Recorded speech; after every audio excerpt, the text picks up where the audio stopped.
Dash Talk presents Lunch with the Finance Bunch. Lunch with the Finance Bunch. Bringing money talk you can understand. And now, here's your host, Miss Charline. Good afternoon, everyone, and welcome to Lunch with the Finance Bunch here on Dash Radio. And we have in our audience, we are so excited. I have th.Thurz. He's a rapper. Yeah. He's an entrepreneur, knows how to get that money. Trying my best. Get that bag. Get that money. Trying to get all the bags. Hey, you're pretty popular.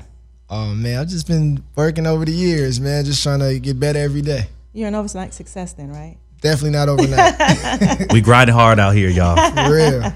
Now, this is your first time on the show.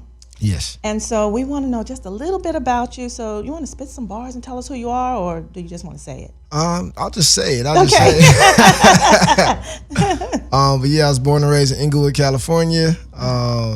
Mother is Sandra Martinez. She's from Don Grega, Belize. I was the first generation born out here. Shout out to all the Belizeans out there. Definitely. Yeah, shout out to all the Belizeans and all the West Africans. But yeah, I grew up in Inglewood. Was introduced to hip hop, earlier on. Used to love Cross Colors and Crisscross. And my brother put me out to a lot of East Coast music, so I just fell in love with it and started rapping on the karaoke machine, then rapping in school with all my friends and doing like little ciphers and, just made a little group called You and I that launched like in 2006, 2007 during the YouTube and MySpace era. So we got like a lot of popularity around that time. And Definitely. I just kept growing and growing. Did my solo thing and, just started working with Red Bull on the music end, put out an EP, and now we here just preparing for the Party in My Living Room album. Nice. Yeah. So you've been doing a lot. Yeah. Now the name, why th.Thurz? Well, my last name is Kofi. So like in around Ghana, around Ivory Coast, it's a nickname for boy born on Friday. I was born on a Thursday, so that's nice. stuck. Yeah. I like it. Thanks. I like it. So you do a lot. I mean, what is your passion with music? Like, what made you decide to get started in this industry? Probably really rapping in elementary, and then around high school, I was able to actually get into the studio and record my first few songs, and then I had like the curiosity of how to actually work a song, get people to hear the song, and get as much exposure to it. So started doing internships. I did my first internships under the Warner Music Group at Rhino Entertainment. Nice. And my first like products, or I was working under this product manager named Kamika Freeman. So we were working like the Fleetwood Mac catalog, Eric B. and Rakim. Ooh, and classics. Yeah, definitely some classics. So, I just I was able to pitch ideas to what was his name? I think it's Mark Cohen, about how to market new projects that they were working on. And it just gave me like my first hands-on feel for what it takes to market products in the music industry. So you did it the smart way. You learned the business. Yeah. You learned the business. You already had the talent, and so the business part was what you learned from them. For sure. Definitely. That's nice. Yeah, definitely learned the business aspects. And talent-wise, I was just getting better and better over the years. Just like, it's a craft, so you just have to work on it and get better and better. Work with people that you admire and look up to. Now, who do you admire and look up to? Rap-wise, or overall. Overall. Like Stevie's probably my favorite artist, just because I think Songs in the Key of Life is like the best album ever made. Yes. And I love Prince. Michael Jackson was an idol, growing up. But rap-wise, really love Outkast and love De La Soul, Redman, Ice Cube. Ooh, especially at America's Most Wanted. Yes. Classic. Yes, yeah. No, actually, Death Certificate. That's my joint. Okay. Ice Cube. Yeah. That's like my favorite album from him. Right, I think it was 91, right before the riots kicked off. So it's just a lot of like social elements that went into the making of that album, and it was just like the narrative of like the Black experience at that time. So I just thought it was very unique and dope to LA culture. But yeah, there's a lot of artists that are really big. Bob Marley, and everybody that has like a dope voice that just sounds unique and original and authentic. So who are your top 5 in your playlist? Top 5 in my Top playlist. 5. Man. Besides yourself. Okay, besides myself, I was gonna say myself. Right. Of course. So it was about to be a top 4. Right. Top 5 in my playlist. Okay. All right. I want to answer this right. Okay, now think about it, because I have another question. So I'm glad you paused. Okay. Because He's going to be like, Thurz, because I spit hot fire. But now I have a question. Okay. When you first heard yourself on the radio, Yeah. where were you at and what did that feel like? Whoa, man. The first time I heard myself on the radio, my boy DJ Dents, I think he was, what station was he on? We did a drop for DJ Dents. It was a U&I drop. And we were rapping over this little loop that my boy Unjust A&T produced and did exclusively for Dents. And he dropped it on the radio. I really forget what station it was. I want to say it was It was like Dash. It was Dash. But DJ Dents was the first DJ to play my voice on radio. It might have been KJLH actually. And man, we just bugged out. It was like a Saturday night, and that was our first time hearing ourselves on the radio. And he was always showing us love. So Dents, played it. A lot of our friends heard it because we were telling them to tune in to KJLH. Yeah. And it was dope. It was a great experience. I always remember that. Right. Yeah. It was like it's surreal. Because I know if I ever heard myself on the radio outside of doing the show, if I could sing or something, Right. I would be so excited. Wherever I was at, I would just have to, everybody would have to stop. Yeah. And just I'd be listen. trying to record it, right? tell every girl that I know so I could be like, yo, I made it. I'm here. Now let me take you on a date. What's your phone number? Wow. Now, hip hop and classic hip hop. How do you see your music as far as it relates to classic hip hop? Because I'm from the old school hip hop. We were talking about that.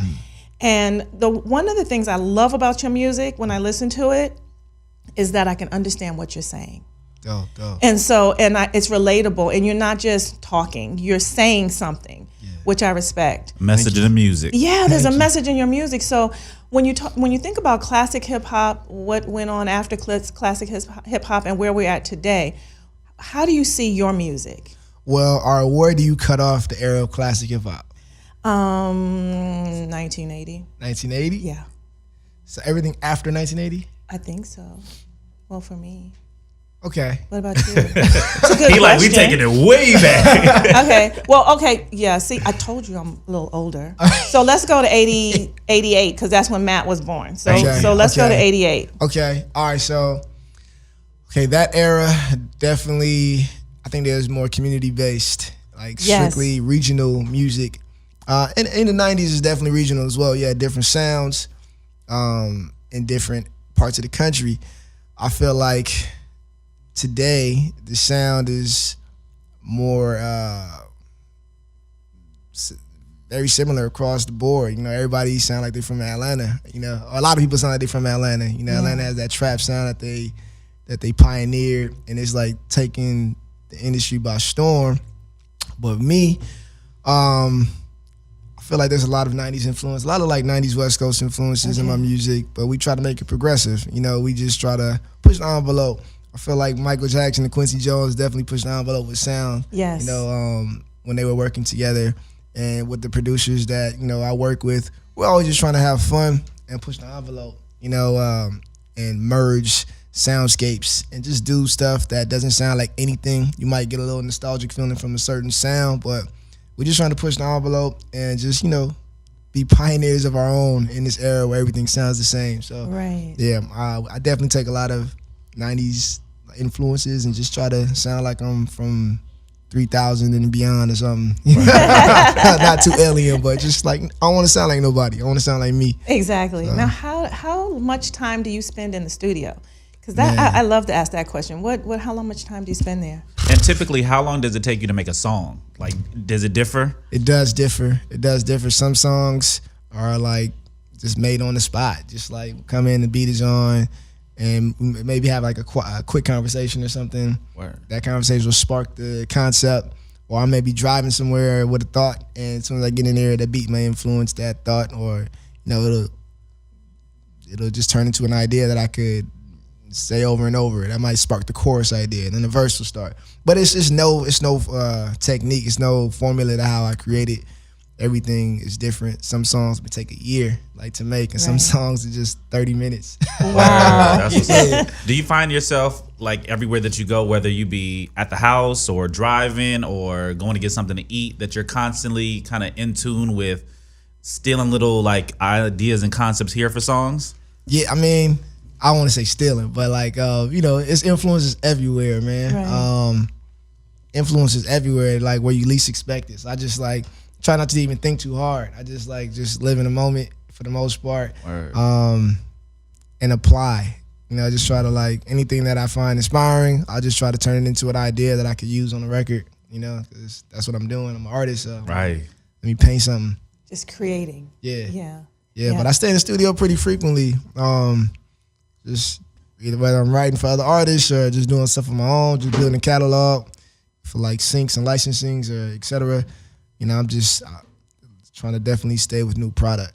Yeah. Now, when we come back, I really want to talk about that multiple streams of income thing that you do, because I'm fascinated by your creative mind when it comes to making money. For sure. So let's talk about that when we come back. For sure. Okay. So this is Dash Radio, Dash Talk Radio. My name is Charline, and I have this show, Lunch with the Finance Bunch, and I get to talk to people like Thurz on Tuesdays. So we'll be right back. Yeah. Both is the plan though, that's Nando. I'ma hold you something like Rambo. And if the kitty gets the handle, let my finger get you off. Good afternoon and welcome back to Lunch with the Finance Bunch. And again, we're in the studio with the hip hop artist Thurz. Yeah. Now, we just listened to some music of yours. What was that? Because I loved it. It was called Bang Bang. Did I say that right? It's Big called Bang. The Big Bang. The Big Bang. Yeah. So that was off the Designer EP. That was a collab project I did with Red Bull Sound Select. And I featured all the homies on there. So BJ the Chicago Kid is on there. The homie Clyde Carson. Overdose is on there. And Preston Harris. And yeah, man, we just got down in the studio. We was having like a party in the studio, bumping a lot of funk music. And we just wanted to create our own, contribution to the funk. So that was the Big Bang right there. It's great. I Thank love you. it. Really great. Now, I wanted to get into some questions with you about finance, because this is Lunch with the Finance Bunch. Right. And so there's a lot of young people out there who want to do what you do, and they want to be where you are and they want to make big money and all that. So just a piece of advice you would give them first, and then I'll ask you some questions. What advice would you give someone starting out in the business today? Someone starting in the business today, I'd say study out, or probably gonna meet with your local business center. Like I go to the South Bay small business little district center, and I'm always meeting with lawyers over there, just getting like advice on what type of entities to create. So I pretty much govern everything off of like an LLC and like little DBAs, and I'm able to do business under this LLC and collect checks or invoice people through it, and just conduct everything through this business. Is like my little label almost. So I'd say just figure out what type of entity to create and how you want to operate, and never be scared to ask questions. So you're saying treat it like a business, because that's exactly what it is. So you have to treat it like what it is, which is a business. For sure. Okay, because I think sometimes we get caught up in the talent and what it looks like on stage and interviews and all of that and the glamour and the flashing lights, and we forget about the business of the music industry. Right. Exactly, And we because the get caught reality up. of it is each artist is their own individual entrepreneur. Right, you're a walking corporation. Yeah. And it's hard to do both because you want to be a master at your craft. Yeah. So you need like a team. Exactly. To be honest, you need a team to really do it efficiently. You need somebody that has some business sense and that can help you. Maybe you give them a direction of what you want to do, and they can help do the due diligence on how to do it correctly, while you can focus, most of your energy on your craft. So it's challenging. It's challenging, but that's the main advice I would give, to figure out what type of entity to create and what people you can help conduct your business. For sure. Yeah. Oh, I love that advice. And then when you create this entity, that's the part you can get it done for free. If you go to one of these business, like small business, you can get it done free there, right? Yeah, they get free advice. You'll have to pay fees to to the state or whatever when opening up what type of business you open. what type of business it is. There's different fees. The cheapest one to probably do is like a sole proprietor. You know, I'd recommend just starting like that if you're just starting out. But if you have, you know, a lot of catalog and channels of distribution and, you know, ideas of how to market it, maybe do an LLC and, you know, try to really get it flowing, really get it pumping, you know, with that team. So create a business entity. Yeah. See, they'll listen to that from you. They won't listen to it from me, right, Matthew? Yeah, I'm like, I'm good. See, so I'm glad you're here, Thurz, because you can educate all of us on what it takes to be successful. Because what I did notice in following you, because Matthew told me, he said, you need to check this guy out. So I was like, okay. What I noticed is that you have multiple streams of income going, not just one, because you are the rapper, and you are the writer, you know, and you have the creative part too, but you also do other things. And so I want to talk about some of those other things you do. Okay. Like, you know, like the parties you throw, because I want to get invited to one of these parties. So what's the party about? What is that? So I've been doing events in LA since like college. I was at LMU and I was like throwing all the parties on campus, and I started throwing hip hop concerts on campus called Rhyme and Reason. And I just like invite out local cats to come perform, and I'd book them, you know, and we get the whole campus involved, and some of the city would come out. So I always had like a niche for getting people together for like a show or a party. Right. So I continued that, you know, outside of college. I was always throwing events, and I had this little opportunity to run a store in downtown. Like after you and I ended, you know, I was like recording a lot, and I was like, all right, let me just do something else to make sure I'm bringing in some finances. This man is about his money. So I was running this store in downtown with my guys, Rich and Liz. It was the Holy Grail. I was the manager over there. And then I was helping them to open up their store next door called Colors. So I was like the buyer. I was reaching out to all these different brands, and I was like the event director. So I would just curate different events to bring in people and introduce them to certain brands we had in the store. So I did like events with like Taz Arnold and who else, man? I can't even remember everybody else that we did. Strong Arm Steady, and I brought the first Dope House here. It was a blog called Two Dope Boys. They're still popping today. But I just did all these different collab events through the store. So after doing the EP, you know, I wanted to do an event to celebrate the EP, but I didn't want to just do like a traditional Hollywood venue. Right. I always wanted to throw a house party because I never got a chance to really throw a house party. So my boy Pounds, Jay Pounds, shout out to him. He opened up his doors. He lives like 2 blocks away from me, and he's off 108th and 2nd Ave in Inglewood. We know where you at. Exactly. We're going to your house to party. So him and Josh let me throw a party there, man. And I just had my band set up in the living room. Nice. And I had like a whole sound set up. I had my sound engineer in there. And we literally threw a concert inside of a house. Nice. So like 500 people showed up. Oh, wow. Like crazy. It was crazy. The ultimate house party. That is the ultimate house party.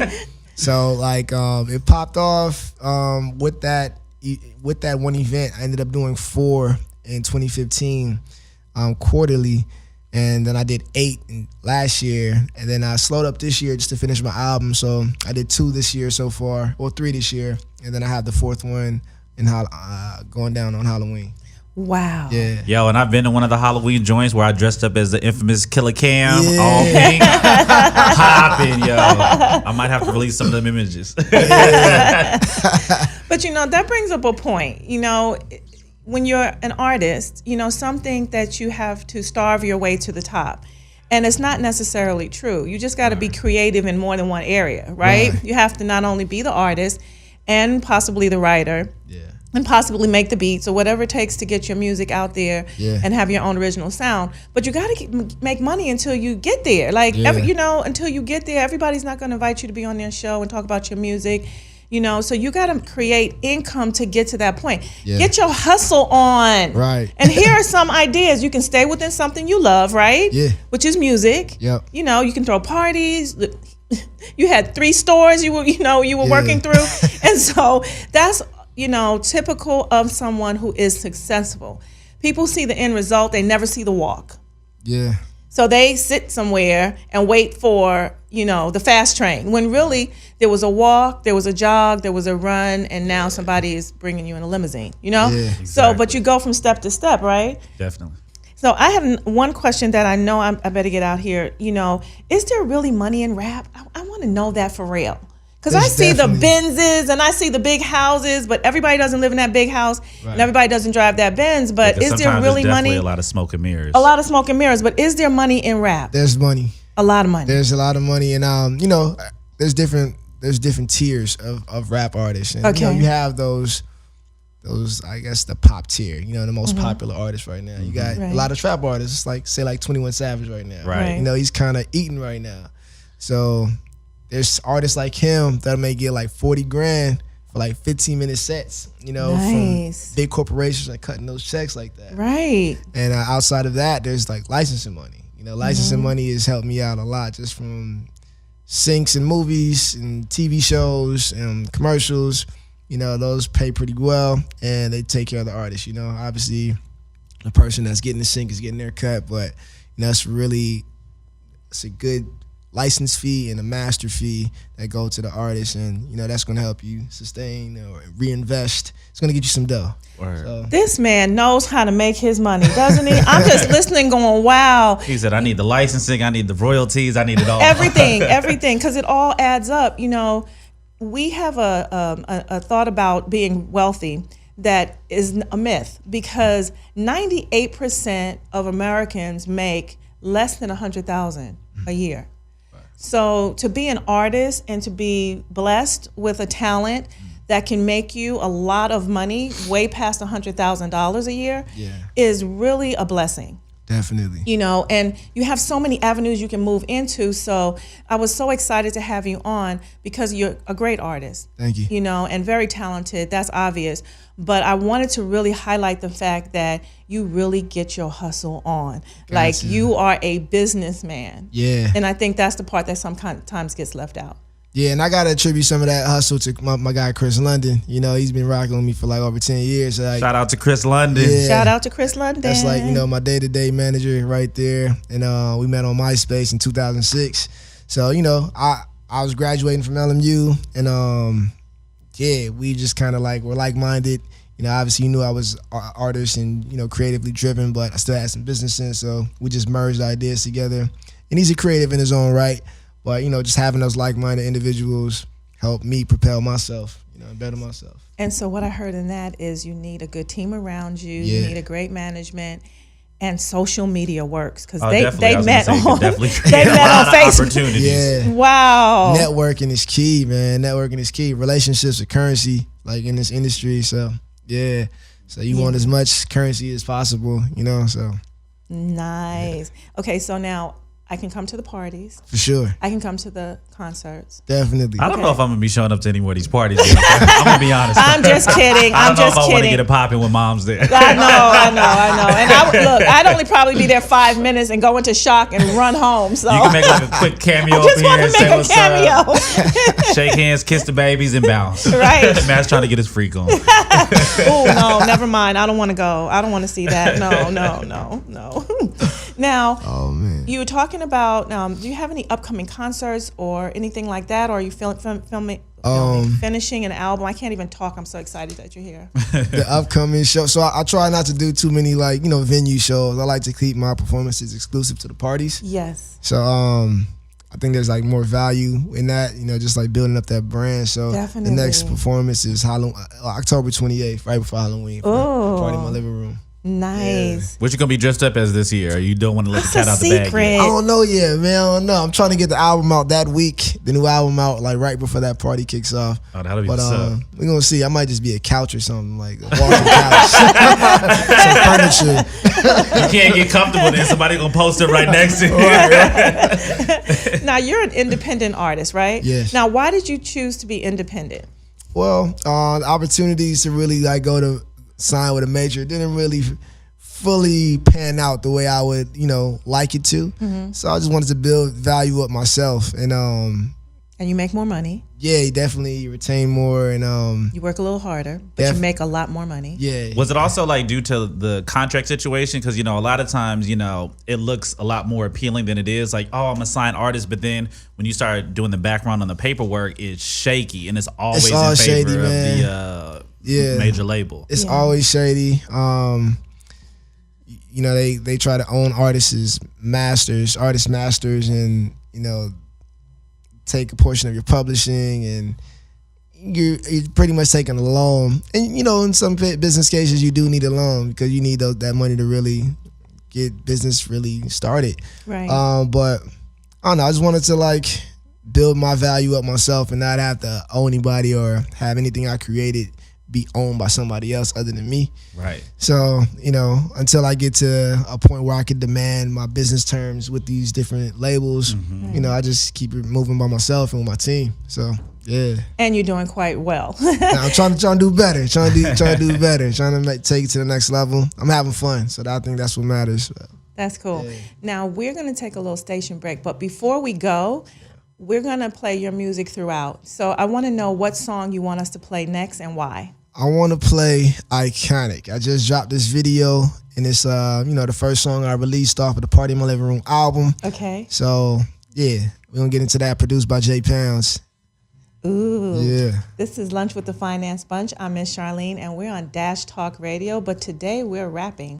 Dirt and waistlines, you don't cross mine. See, my mind is a gold mine, and my thoughts shine. They forgot what's real, so we redefine. Carry on tradition. I know y'all been conditioned from what y'all see and listen. All that BS repetition. We moving in position to change the world. It starts on every block with every boy and every girl. Be iconic. Charline, and welcome back to Lunch with the Finance Bunch, and we're here with the famous rapper ft.Thurz. And so now we're going to play a game because it's all about fun here too. So let's get started. This is so where I'm taking over the show right now. Okay. Do I get to ask any questions? No, this is all me. Okay. Go ahead. Do I get to answer any questions? We can get your answers later on. Okay. All right. Go ahead. Right now, it's all about ft.Thurz. Okay, so we're going to play a game where you got to choose one of two different things. Okay. And we'll see what you feel about it. All right. Cash money or no limit? Decision. I'm going with Cash Money. Cash money records for the 99 and the 2000, baby. Yeah, Juvie set it off, man. For sure. Rockefeller or Rough Riders? I do love DMX, but I think I'm at the roll with Rockefeller. Shout out to Hove. Yeah. Bad Boy or Death Row? Death Row. That's hard though. That's hard to say. ft.Thurz out here representing for the West for real. I do love Harlem World, Ready to Die, Life After Death. Those are classic. Dang, and then what we have? Like Doggy Style, you got The Chronic, you got They was both the heavy hitters, man, and it was the whole East Coast, West Coast thing. Dog Food. Yeah, I'm going Death Row. All right, here we go. This is an interesting one. TDE or Good Music? I'm gonna go Good Music. Okay, for sure. Shout out to Kanye. That's my boy right there. Yeah, I love Ye, man. I'm a big Ye fan. All right, we going Kendrick or Cole? I'm gonna go Kendrick. Okay. I was gonna say it might not be safe for you out here in these West Coast streets, man. You didn't go Kendrick. All right, now this one is from an artist perspective. Would you rather have 10 Billboard Top 100 hit singles or a classic album? So we're on the the Lunch with Finance Brunch show. I do value the album, but as an independent artist with 10 Billboard #1s, You're getting paid. I would go with that one. Ooh, men lie, women lie, numbers don't. Yeah, I'm gonna go with that. That's interesting because you know what? I really thought that you were gonna go with the classic album. I do love the classic album, but I feel like the singles would all be on the album, so it might still be classic. There you go. I hear you. Multiple streams of income. Oh man, now this is for the battle of the East Coast right here. Who you going with, Jay or Nas? Ooh, that's a hard one. Man, I hate having this conversation, especially with my boy Sticks. Shout out to Sticks, man. Watch Sticks. He's always raving about Jay being the best, and Jay is definitely like a mega businessman and one of the greats. But I felt like that was coming. Man, it's so hard. That's a hard question. It's a hard question. So I really love Illmatic. I love It Was Written, minus number 10 on the song. He got it down to a science. Stillmatic was great. Godson was great. I had to go back to appreciate Jay when I was in high school. Like I wasn't rocking with Reasonable Doubt initially because of the Feeling It record. Oh man, but he's dropping so many jewels on that project. It's unreal. He is. I love 22 Tools. Are you trying to Cashmere influence him? Thoughts. Just a little bit. That's my guy. Yeah, but this is the list for him. This is hard, man. This is a hard one. That's This a is tough one. I really love. Let's come back to that. Let's go. All right, for sure. All right, now this is in the era of social media. What you rocking with? Instagram or Snapchat? Instagram. We doing it for the gram, baby. Yeah. All right, here's a good one. Party in my living room or at night at the Playboy Mansion? Party in my living room. He's getting paid at party. I mean, you never know. In The my Playboy living bunnies room. might sway your decision. They cool, but like a lot of the Playboy bunnies, they look like spearmint rhino girls. And that's not really my theme. You look all bent up. Like shout out to spearmint rhino. I like, that's not. That's cool, but I'm just saying, like, I don't know. What's the one spot off of Rosecrans? What we talking about? Barbie co-stars? Okay. I'm more of a stars guy. We all about the curves out here, ladies and gentlemen. Yeah, man. Yeah, I appreciate the curves. This is a finance show. Hello. Hey, this is the happy hour part of the finance This is show. true. All right, now this one's going to be 3-part. This is a tough one because this is classics I'm about to hit you with. For sure. Okay. You going with Juice, Boys in the Hood, or Menace to Society? Why you do me like that? Menace to Society. Ooh, okay. I love Juice though. I love Juice. Like Q, him DJing actually made me just be more curious about the whole DJ art and just appreciate hip hop on another level. And then you did that Tupac in there with Bishop. Ah man. I hear you. That's rough, man. It's rough, man. I'm telling you, I got to get you with all the hard hitting ones, man. Damn, Okay, now I'm this gonna go one- Menace because Menace? strictly for what's Lorenz Tate character? Old Dog. Oh, dog. Old Dog, man. That's an iconic character. Man, that's one of my favorite characters he's ever played too, man. Yeah. All right, now we're gonna bring it into sports real quick. Okay. I have a feeling I already know what you're gonna say, but for the record, Lakers. Kobe or LeBron? That's a hard question. I'm going with Kobe, obviously, but LeBron is a great basketball. He might end up being the greatest basketball player we ever seen. True. Man. Yeah. But he's going with 8/24. Yeah, Kobe's the man. Do I get to ask my question in Okay, this? go ahead. Throw it in the mix, Charline. Okay. So would you rather have $10,000 a day for 30 days Okay. or 1 penny doubled every day for 30 days? So 300,000 versus That's a good one, Matthew. That is a good one. Don't worry, she hit me with this question yesterday. 1 penny doubled every day. Double it every day. So the first day you have 1 penny, the second day you have 2, the third day you have 4, then 8, then 16, And it just keep keeps doubling doubling. every day. Compound interest. Compound interest. We're talking about compound interest right here. I need that formula so I can just cheat. Real quick. Oh. I mean, I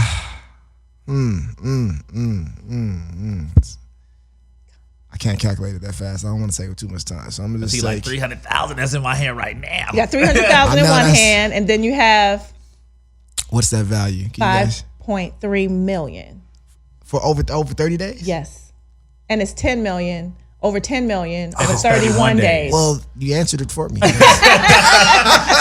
Compound interest. Okay, that was my one question. Go ahead, Matt. All right, now we're going to go to if you could remake any classic song, what would it be? You only get one Thurz. I don't want to remake any classics. I want to make a new classic song. There Okay. you go. I like that. That's part of that classic album, y'all. Yeah. Okay, a dream record that you would be able to compose. You get one producer and you get to choose 2 artists to be featured on it. Dead or alive. Dead or alive. All right. I'm going to have DJ Quick produce it. Ooh, quick. And I'm going to take James Brown and George Clinton on the features. Ooh, okay. It's going to be a little funkadelic. Wow. Little real quick. With Roger Troutman. Nice. We throwing it back one time for y'all hip hop heads. And then, if it's super West Coast like that, we just might as well bring Pac back, right? Let's just put him on it. I hear you. Now, as a music artist, Thurz, what has music taught you about yourself? Man, That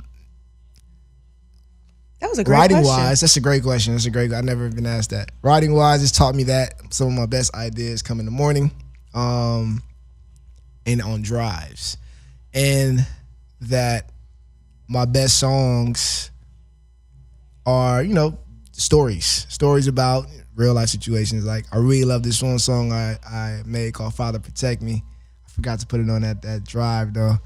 But Father Protect Me is one of my favorite songs I think I've ever made. Strictly, the beat is crazy. We use a lot of like gospel in there. And I had my homegirl Janice Freeman. She's on The Voice right now, and she's singing on there. But it just taught me that, stories from my personal life make the best songs. Stories that are real and that people can actually relate to.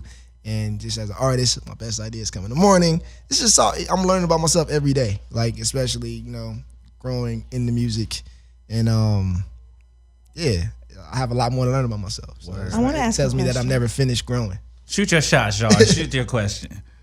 How do you describe success?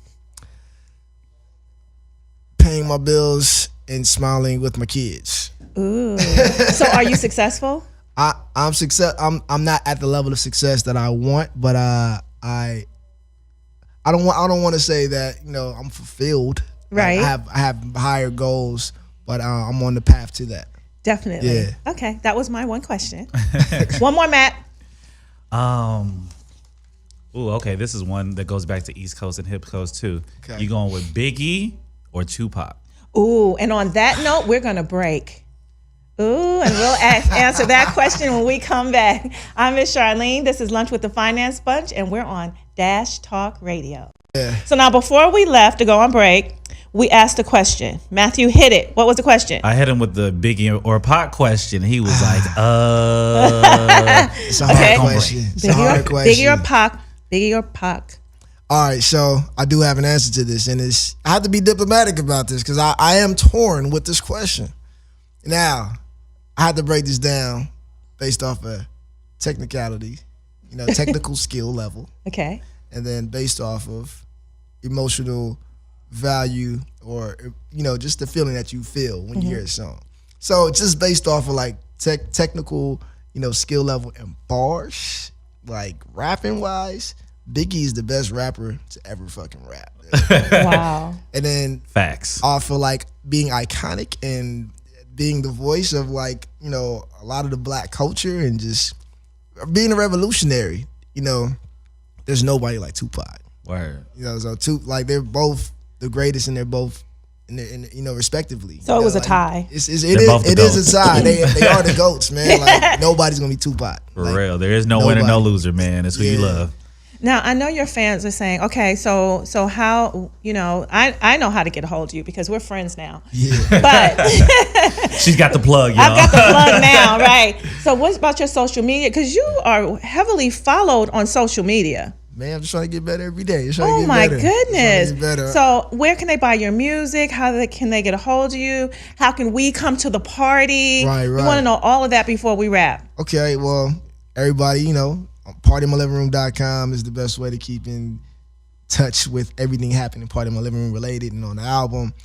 Social media wise, I'm on Instagram, ft.Thurz with a Z, Party in My Living Room, just all spelled out.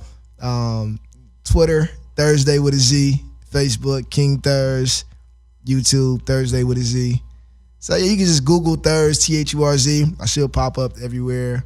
And follow me and follow Party in My Living Room. I think I'm going to start having parties in my living room. It can make a lot of money. It's going to be Motown. What's wrong with that? And nothing. I love Motown. That's my joint right there. Okay, so we'll have a Motown party in my living room. There it is. Would you come and help me with the first sure, one? Let's do it. There you go. All right, it's about Matthew's to be being mean. Drinks for everyone. That's going to be It'll wine, be fizz, though. pinky up. Yeah. No, it'll be fizz. Oh, fizz sticks. Yeah, Arbonne fizz sticks for everyone. Okay. We're doing it the healthy, nutritious way. We need energy, yeah. Hey, that's right. All the old school people, they're going to need some energy Matt, to don't stay go there. up. Stop it. We're going to have fun. And We need Thurz more is coming to fizzy join sticks. us. You heard about that Motown? That Motown party in my living room. That's right. Okay, y'all laughing when I'm rolling in my I'm telling you, they're going to be all dressed up like it's Harlem Nights. I love it. We're having fun with you. Now, would you come back and see us again? For sure. You will? Yeah. Oh, I like this. Absolutely. We're friends now. I would invite you to my house for dinner, but I don't really cook. Okay. But you can still come over. Cool. It'd be catering in her living room. Catering. That's right. It'll be catering in my living room with Motown Night. Right, exactly. Well, it's been a pleasure, Thurz. Man, likewise. Thank you so much for coming on.